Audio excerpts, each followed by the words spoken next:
Hello students, welcome to BSc knowledge hub. तो बहुत बहुत स्वागत है आपका हमारे बीएससी नॉलेज हब चैनल पर।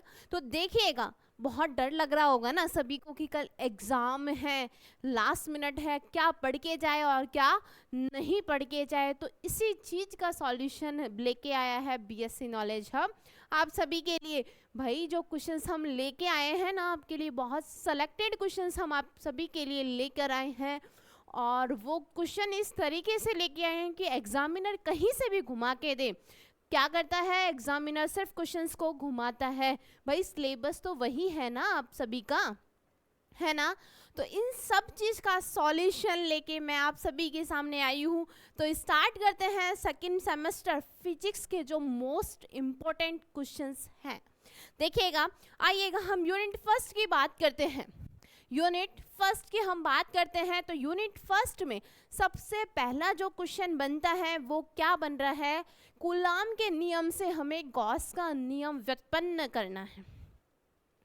क्या करना है? कूलाम के नियम से गॉस का नियम हमें व्युत्पन्न करना है। भाई गॉस का नियम पढ़ा है क्या? कूलाम का नियम पढ़ा है ना? क्या आता है देखो, कूलाम का जो हमारे पास में नियम आता है वो आता है F बराबर E अपॉन Q। यही आता है या नहीं आता है कूलाम का नियम? हमें क्या करना है इस क्वेश्चन में? कूलाम का नियम हमें पता है, यहाँ से हम E निकाल सकते हैं, F अपॉन Q हम निकाल सकते हैं। यहाँ से हमारे पास में इंटेंसिटी ऑफ इलेक्ट्रिक फील्ड आ जाएगा। उसके बाद गॉस का नियम याद करो क्या होता है? किसी बाउंड के लिए होता है, ध्यान रखना, किसी क्लोज परिपथ के लिए लागू होता है गॉस का जो नियम होता है, याद रखना। और हम 12th में भी पढ़ के आते हैं। और हमने क्या किया था इसमें कि हमारे पास में फाई बराबर क्या होता है? Integration E vector dot ds vector, और क्या आता है? q upon epsilon not. और फाई बराबर q अपॉन एप्सिलॉन नॉट क्या आता है? गॉस के नियम से आता है ना।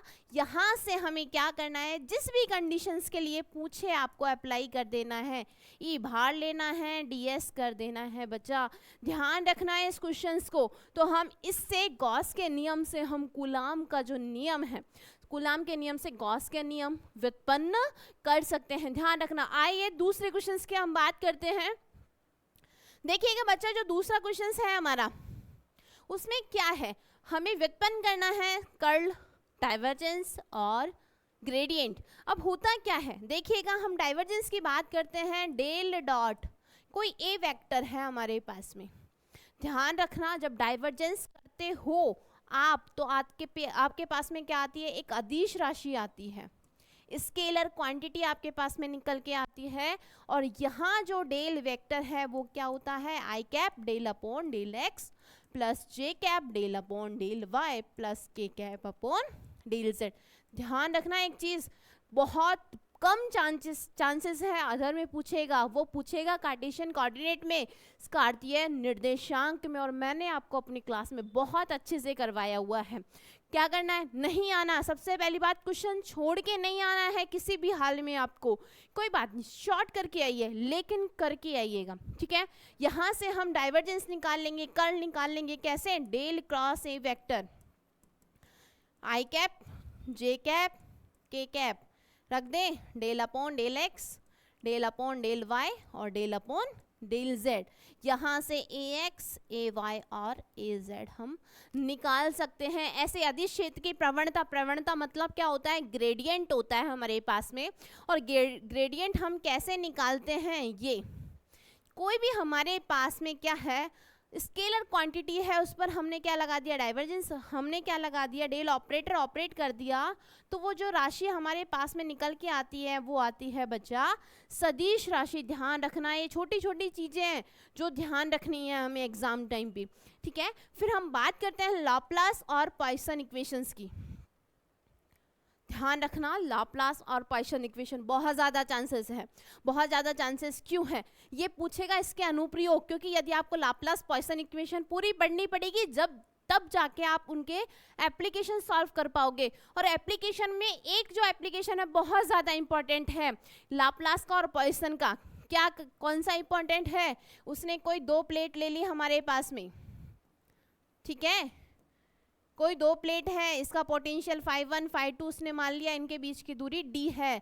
ये मैंने अपनी क्लास में आपको बहुत अच्छे से करवाया और मैं इसके नोट्स भी अपने टेलीग्राम चैनल पर प्रोवाइड कर दिया जाएगा, ठीक है।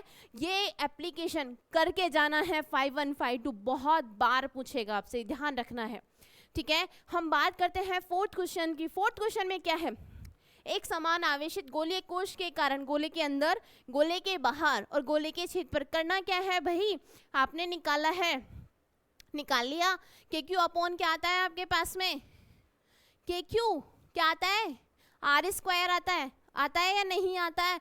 जब आप निकालते हो किसी बिंदु पर विद्युत क्षेत्र तो हमारे पास में क्या आता है, आर आता है। जब आर क्या है, बाहर निकालना है तो r small r greater than होता है कैपिटल आर से, गॉसियन सरफेस की जब हम बात करते हैं, ठीक है। और जब हम अंदर बात करते हैं तो गॉसियन सरफेस के अंदर इलेक्ट्रिक फील्ड जीरो होता है। और जीरो क्यों होता है, क्योंकि चार्ज तो वही गॉसियन सरफेस के ऊपर क्या होता है, हमारे पास में स्पेरिकल जो शेल होता है उसी के ऊपर होता है, और स्पेरिकल शेल के अंदर गॉसियन सरफेस का हम इमेजनरी कर ले हैं, और वहाँ जब कोई चार्ज नहीं है तो हमारे पास में जो विद्युत क्षेत्र निकल के आता है वो जीरो निकल के आता है, ठीक है। और एक और यही ये पूछ सकता है, गोले की ऊर्जा U बराबर half m v square, half m क्या आता है, half epsilon naught e square value आती है, वो पूछ सकता है, या इलेक्ट्रॉन की चिर सम्मतता पूछ सकता है। ध्यान रखना, ये क्वेश्चंस करके जाना है बहुत अच्छे से जो मैं बता रही हूँ, ठीक है। एक विद्युत द्विध्रुव के कारण हमें विद्युत क्षेत्र में रखा हुआ है,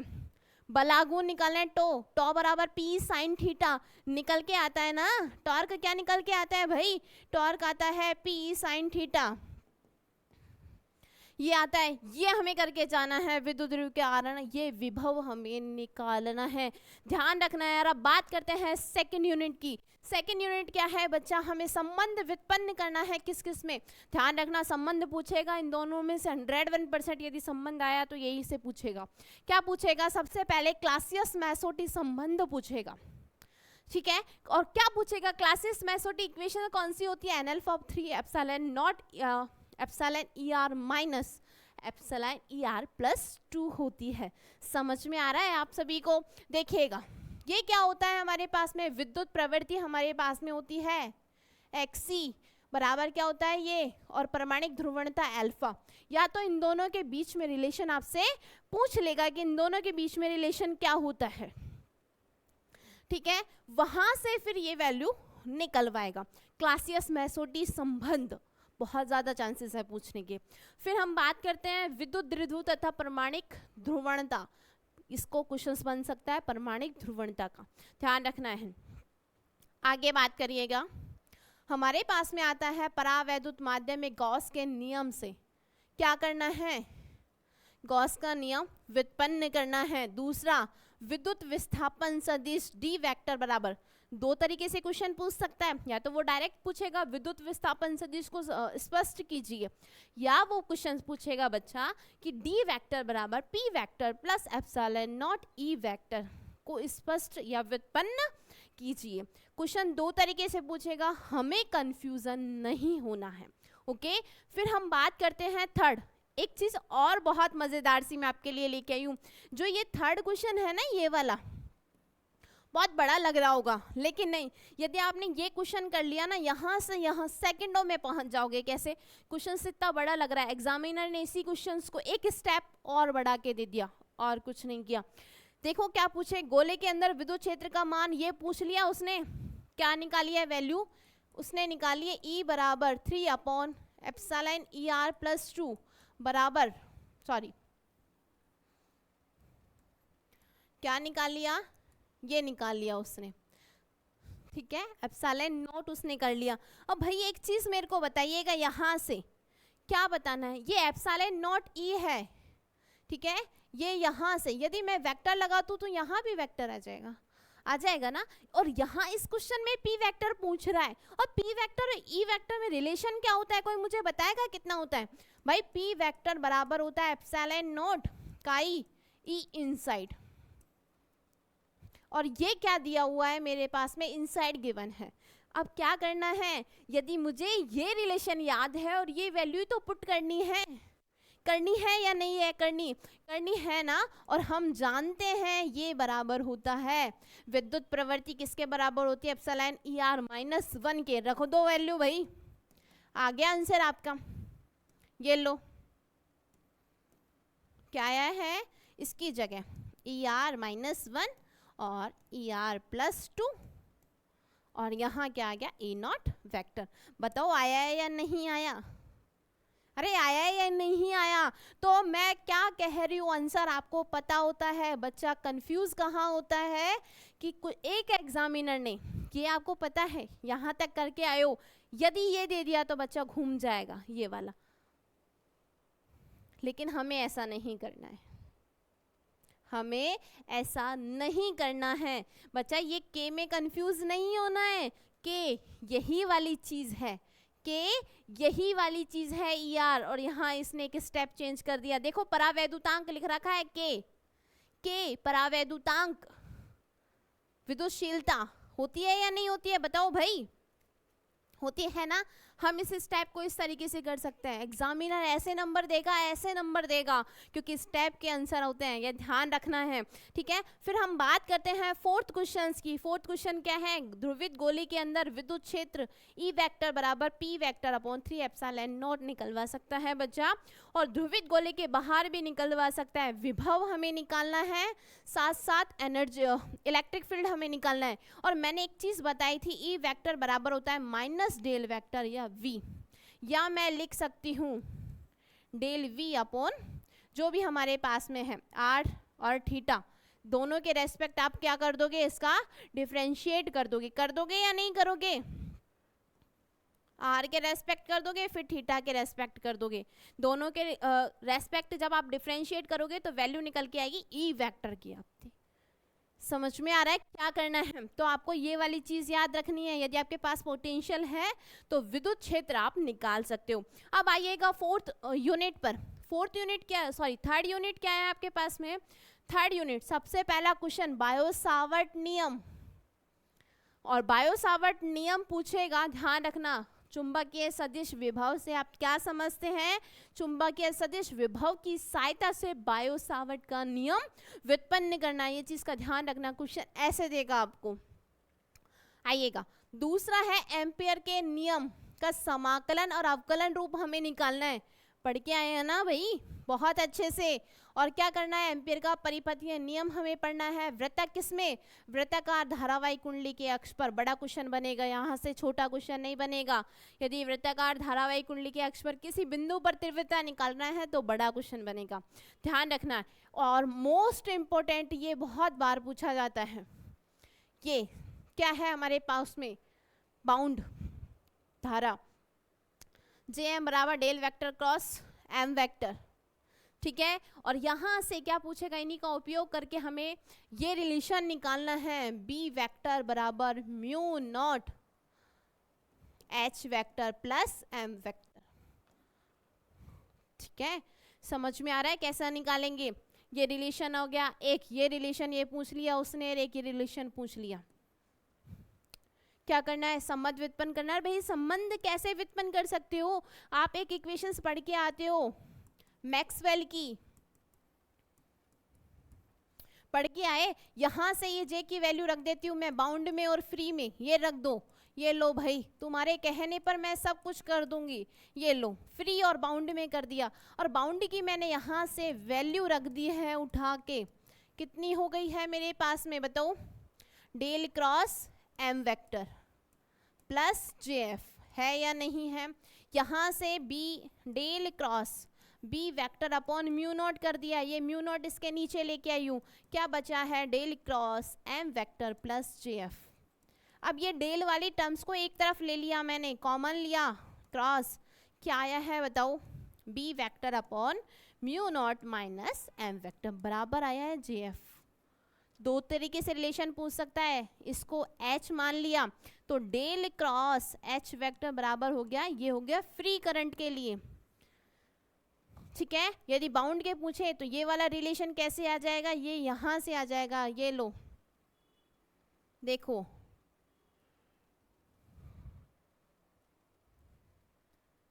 ये कहाँ से आएगा, ये यहाँ से आएगा कि बी वेक्टर बराबर आपके पास में है म्यू नॉट एम वेक्टर बराबर एच वेक्टर। आप देखो बी वेक्टर ये यहाँ लेके गई h vector plus m vector और ये आ गया म्यू नॉट। बताओ आया या नहीं आया रिलेशन? और बच्चे एग्जाम में छोड़ के आते हैं बायो वाले, क्यों भाई? बहुत इजी सा है, बहुत इजी सा है, कुछ नहीं करना है, मजा आता है फिजिक्स पढ़ने में। दूसरा क्वेश्चन को पूछेगा एल लंबाई के सीधे चालक के कारण किसी बिंदु पर विभव और चुंबकीय क्षेत्र, ध्यान रखना है यदि विभव निकालिए चुंबकीय क्षेत्र डेरिवेटिव करना है सीधा। फिर पतले गोले के कारण और सिलेंडर के कारण दोनों पर निकालना है। एक यहाँ से छोटा क्वेश्चन बन सकता है कक्षीय जायरोमैग्नेटिक, यूनिट 4 में भी बनेगा। फिर एक शॉर्ट क्वेश्चन मुक्त धारा चुंबकन धारा, यहाँ से आपको बाउंड भी पूछ सकता है, वो बद्ध धारा भी पूछ सकता है, ठीक है। और एक और याद रखना है आपको, मुक्त आवेश और बद्ध आवेश शॉर्ट क्वेश्चन में पूछ सकता है यहाँ से, ठीक है। तो ये देखना, अनुचुंबकीय प्रतिचुंबकीय में अंतर पूछ सकता है, चुंबकीय प्रवृत्ति और चुंबकीय पारगम्यता में रिलेशन, बोहर मैग्नेटोन, कक्षीय जायरोमैग्नेटिक, ये पूछ सकता है भाई, ठीक है। इसी बात करते हैं यूनिट नंबर 4 की, हम जो लास्ट यूनिट है क्या है, इलेक्ट्रोमैग्नेटिक वेव हमारे पास में है। सबसे पहले यहाँ से जो क्वेश्चंस बनता है वो बनता है चुंबकीय तरंगों के लिए मैक्सवेल की समीकरण। चारों मैक्सवेल की समीकरण हमें पता होनी चाहिए, ठीक है। हमें निकालना है चारों मैक्सवेल की इक्वेशन। किस किस को पता है भाई, फटाफट से बताओ। वहां के लिए ऊर्जा घनत्व आपको निकालना है। फिर बात करते हैं विद्युत चुंबकीय तरंगों के लिए स्पेक्ट्रम। एक चीज और ध्यान रखनी है, यदि ये क्या है मैक्सवेल, यदि आपको पूछे वो क्वेश्चन इस तरीके से, यदि घुमा के पूछ लिए मुक्त आकाश, भाई मुक्त आकाश का मतलब क्या है, फ्री फ्री फ्री मतलब क्या है, रो बराबर 0 और जे बराबर 0 कर देना है आपको चारों इक्वेशन में। ध्यान रखना है यदि मुक्त आवेश के लिए मैक्सवेल की इक्वेशन आपसे पूछता है तो आपको क्या करना है कि इनके लिए रो की वैल्यू 0 और जे की वैल्यू 0। अब चारों इक्वेशन है कौन सी भाई, पहली जो इक्वेशन आती है वो आती है del dot e vector rho upon epsilon naught. दूसरी क्या आती है, दूसरी आती है हमारे पास में डेल डॉट बी वेक्टर बराबर 0। तीसरी कौन सी इक्वेशन आती है, del cross e vector minus del b vector upon delta t. आती है या नहीं आती है, अरे बताओ भाई, किस किस को पता है। चौथी इक्वेशन आती है j vector plus mu nought epsilon nought del e vector upon delta t. ये चारों इक्वेशन आती है। यदि आपको मुक्त आकाश के लिए पूछे, ठीक है, फ्री के लिए पूछे तो यहाँ 0 कर देना है, तो ये 0, तो डेल ई वेक्टर बराबर आ जाएगा 0। Second equation as it is, third equation as it is आ जाएगी। फोर्थ में क्या करना है, ये 0 रख देना है, तो ये टर्म हट जाएगी, सिर्फ ये वाली टर्म बच जाएगी। ये आपको सिद्ध करना है। आ जाओ, फिर क्या करना है, विषमदैशिक माध्यम में विद्युत चुंबकीय तरंगों की संचरण की विवेचना हमें करनी है। ओके, विद्युत चुंबकीय विबग्योर पढ़ा है ना, विबग्योर, तो विबग्योर से उनकी सारों की टिप्पणी हमें लिखनी है। ओके, फिर हम बात करते हैं क्वेश्चन नंबर 3, टेंशन नहीं लेने का। क्वेश्चन नंबर 3 में क्या करना है कि पूर्णतः अवशोषक और परावर्तक विद्युत चुंबकीय विकिरण दाब P का मान हमें निकालना है। ओके, फिर आता है पॉइंटिंग वेक्टर, बहुत मजेदार सा है। पॉइंटिंग वेक्टर क्या है भाई, देखो पॉइंटिंग सदिश कैसे निकालते हैं, एस वेक्टर बराबर e cross b vector upon mu nought. इसलिए तो इसको इलेक्ट्रोमैग्नेटिक वेव यूनिट बोलते हैं, क्योंकि यहाँ चुंबकीय और हमारे पास में विद्युत दोनों यूज होती हैं, और एप्सिलॉन नॉट करके एस वेक्टर का मान निकल के आता है, जिसे हम पॉइंटिंग सदिश कहते हैं। न्यूमेरिकल ध्यान रखना, बहुत बड़ा रोल प्ले होता है न्यूमेरिकल का। ये जो जितने भी रिलेशन है ना, सबकी वैल्यू पुट होगी और यहाँ से रिलेशन पूछेगा आपसे न्यूमेरिकल। इस पर बहुत ज़्यादा न्यूमेरिकल भी पूछे गए हैं, बहुत ज़्यादा न्यूमेरिकल। यहाँ से भी न्यूमेरिकल पूछ लिया उसने, यहाँ से भी। ये जो रिजल्ट आते हैं न्यूमेरिकल पूछता है वो बार बार। ये जितने भी मैंने रिलेशन निकाले न्यूमेरिकल यहीं से बनता है और कहीं से नहीं बनता है, ठीक है। फिर बात करते हैं, देखो ये डायरेक्ट पूछ लेगा आपको, ये तो इक्वेशन दे देगा या फिर ये थ्योरेटिकल ये पूछ देगा। फिर क्या बोलेगा, विस्थापन धारा घनत्व आपको निकालने हैं जेडी, ठीक है, बोर मैग्नेट्रॉन आपको निकालना है, कक्षीय जायरोमैग्नेटिक आपको निकालना है, विद्युत चुंबकीय तरंग के लिए संवेग, ऊर्जा और विकिरण दाब। बहुत सिलेक्टेड क्वेश्चंस हैं, मैं कहती हूँ इनको पढ़ के जाइएगा, बस एक रात है आपके पास में, इनको पढ़ के जाइएगा और पढ़ने के बाद में आप क्वेश्चन मैच करके देखिएगा। लेकिन ध्यान रखना है, सिलेबस पूरा होता है, क्वेश्चन को घुमाएगा एग्जामिनर, बस इस चीज़ का ध्यान रखना है। और हमें घूमना नहीं है, हमें एक छोटी सी चीज़ पकड़नी है बस क्वेश्चंस की, और उसी से क्वेश्चन करके आ जाना है, ठीक है। तो इसी के साथ भाई घबराना बिल्कुल भी नहीं है, और मैं आपको एग्ज़ाम सेंटर पर मिलूंगी। जो भी आपकी प्रॉब्लम होगी, हेजिटेशंस होना नहीं चाहिए, आपके एग्ज़ाम सेंटर पर महाराजा कॉलेज, महारानी कॉलेज जो भी हैं उनके बाहर मैं आप सभी को वहाँ मिलूंगी। आपके लिए जो भी आपके थोड़े थोड़े जो डाउट है ना, वो मेरे से पूछे ना, मैं आपको क्लियर करके दूंगी। और एग्ज़ाम किस तरीके से, क्वेश्चंस किस तरीके से अटेम्प्ट करना है, ध्यान रखना है, छोड़ना कुछ भी नहीं है, ठीक है।